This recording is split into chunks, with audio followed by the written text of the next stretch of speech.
Welcome to student dictation. Dictation 5 second बाद शुरू होगा।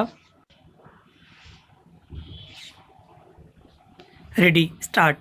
नेशनल ग्रीन ट्रिब्यूनल यानी एनजीटी ने केंद्रीय वन एवं पर्यावरण मंत्रालय समेत दिल्ली, हरियाणा, उत्तर प्रदेश और राजस्थान की सरकारों से यह जो सवाल पूछा कि क्यों न 7 से 30 नवंबर तक पटाखों के उपयोग को प्रतिबंधित कर दिया जाए, उस पर उन्हें सकारात्मक रुख अपनाना चाहिए।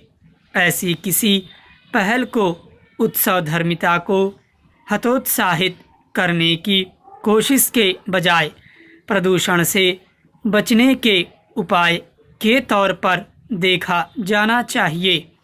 यह सही है कि दिवाली पर पटाखे जलाने की परंपरा है और उनकी बिक्री पर पाबंदी से कुछ लोगों को शिकायत हो सकती है, लेकिन इसकी अनदेखी नहीं की जानी चाहिए कि पटाखे प्रदूषण बढ़ाने का काम करते हैं।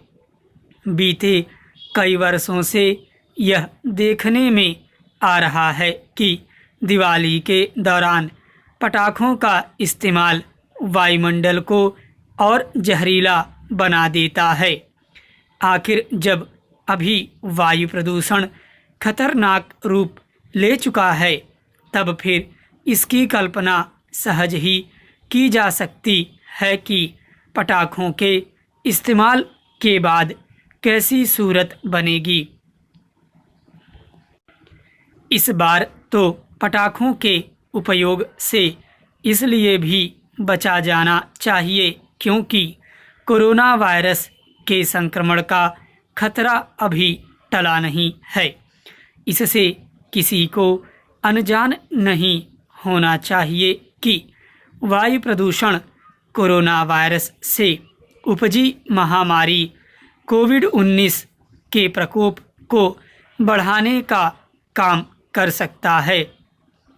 तथ्य यह भी है कि दिल्ली सरकार पटाखा विरोधी अभियान शुरू करने जा रही है और राजस्थान सरकार ने भी पटाखों की बिक्री पर रोक लगाने का फैसला कर लिया है।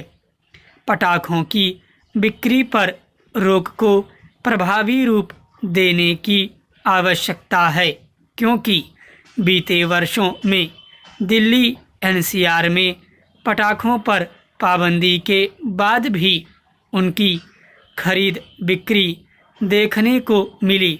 इसका एक कारण यह था कि पर्यावरण के अनुकूल माने जाने वाले ग्रीन पटाखों की उपलब्धता का अभाव रहा।